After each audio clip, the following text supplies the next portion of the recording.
Hello Pisces, Sun, Moon, Rising, and Venus signs. Kamusta kayo? Sana po nasa mabuti kayong kalagayan. Welcome back po sa Star Tarot. At kung bago kayo rito, welcome din po kayo. Please subscribe, like, share my videos, and leave me a comment po kung nakaresonate kayo. Thank you. So, tingnan natin kung ano mga mensahe ninyo. We have Queen of Winter, and there is a strong, patient, self-sufficient, and funny. Maybe you're going to embody that kind of energy sa ngayon, ano? At focus din kayo ngayon, ano? Sa parang pagde-declutter ng buhay ninyo. Kung ano man yung nakikita ninyong hindi na kailangan, hindi nararapat, hindi tama, yung mga ganon. Kung hindi na nakakabuti sa buhay ninyo, hindi na nakakabuti sa inyong sitwasyon, you are going to let that go. Now, whatever it is that no longer serves your best interest, you are going to let that go. So, this is really beautiful. At saka, also, this is a time, no, for you to focus on your career. Kasi baka, ito na yung time na para bumawi naman kayo sa career ninyo. Kasi baka, in the past, diba, hindi kayo nagkakaroon ng oras sa karera ninyo, sa trabaho ninyo, yung ganon. So, baka nakakaligtaan ninyo yon because maybe you are focused on something else. Pero ngayon, ayan. So, ito naman ang panahon para bumawi kayo sa career ninyo at sa trabaho. We have strength. Ayan. So, maybe kailangan ninyo dito physical strength. No? Hindi lang yung inner strength ang kailangan ninyong buhayin dito. Paigtingin ninyo, but also your physical strength. Ngayong magpo-focus na kayo sa trabaho, sa career ninyo, maybe also that's siguro kailangan ninyo magpalakas, diba? Kailangan ninyo maging healthy para ready kayo dito sa pagpo-focus naman sa inyong trabaho. Okay? So, what else? We have Ace of Bottom. Wow, napakaganda ninyo. So, mas maraming pera ang dadating sa inyo rito. Kasi nga, mag-focus na kayo sa trabaho, mag-focus na kayo sa career ninyo, no? Kaya maraming pera ang dadating kasi, syempre, mas magiging maayos na siguro yung kalagayan ninyo sa ngayon pagdating sa mga areas of life na yan. So, pwede rin, there is a windfall of money na pwedeng dumating dito. Maraming siguro pera, no? Ang pwedeng dumating dito na hindi ninyo sukat akalaing dadating or hindi ninyo sukat akalain na mangyayari, ay pwedeng mangyari, no? Kaya, good luck sa inyo dyan. So, opportunities, various opportunities, no? Might also come sa buhay ninyo. So, maaaring merong oportunidad dito ng bagong trabaho, maaaring merong oportunidad dito ng bagong negosyo, bagong business partnership, yung mga ganon, no? So, good luck sa'yo.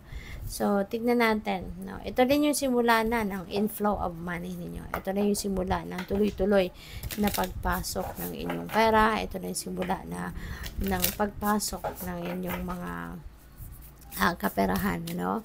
Sa buhay ninyo. So, what else? We have Seagull. Now is the time for deep emotional healing, no? So, panahon na ngayon, Pisces, para kayo ay mag-heal na, maghilom na ang mga sugat. Alisin nyo na dito yung mga nagpapabigat sa buhay ninyo, nagpapasikip ng dibdib ninyo, nagpapa-stress sa isip ninyo. Tanggalin mo na yon, ano? Move on ka na. At piliin mo nang maging masaya ka, piliin mo nang maging at peace ka. Okay? Para nang sa gayon, makangiti ka na. No? Makabuelo ka na, kumbaga, at harapin mo na ang pagbabagong buhay. So, what else? We have Dog. Your loyalty and faithfulness is misplaced by serving too many masters. Okay? Kasi baka ang dami-dami mong inaasikaso. Diba? Multitask. Baka nagmo-multitask ka. So, siguro, may trabaho ka ngayon, nagpa-part-time ka, tapos may another part-time ka, may another full-time ka, full-time job. So, baka ang dami-dami mong inaasikaso. You've been looking after many different things. No? Kaya parang nawawala yung loyalty mo sa isa, no? At hindi mo, tawag dito, yung loyalty mo fragmented din, 'di ba? Marami kang inaasikaso, marami kang tinitignan, marami kang ginagawa, no? Kaya hindi ka makapag-focus sa isa lang.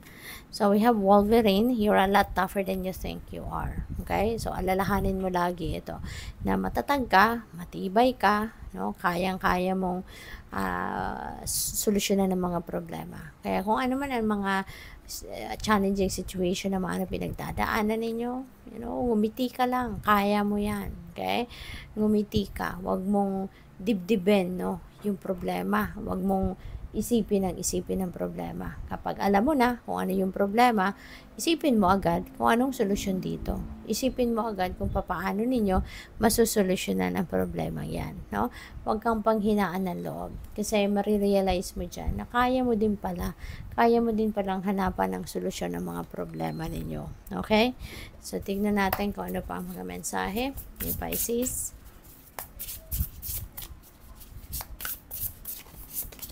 We have focus, okay? You may need to focus, on what is important. You may need to focus on kung ano yung mga priorities ninyo. Kaya mahalaga din na alam mo kung anong priorities mo. Mahalaga din na alam mo kung ano mga dapat na unahin mo, ano ang mahalaga, ano ang importante. Okay?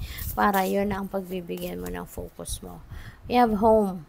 Ayan. Maybe you are going to focus on your house sa ngayon or yung mga home family matters siguro, o pwedeng gano'n. Maaari din ang iba sa inyo dito is coming home. Baka kayo ay nagtatrabaho sa malayong lugar, baka kayo ay nagtatrabaho abroad, and maybe you are thinking of coming home. Maybe you are missing your family, missing your loved ones, kasi baka kayo ay nagtatrabaho ng malayo kayo sa pamilya, Kaya maybe you are also missing your home, diba? Where you came from. So, we have nourishment. Ayan, sa sobrang trabaho ninyo, sa sobrang sipag ninyo, kailangan ninyong in-nourish ang sarili ninyo.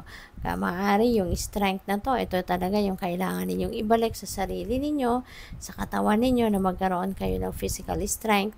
So, you may need to nourish yourself. Okay? Nourish yourself. Kumain ka na maayos, ng masustansya. Make sure that you take care of yourself.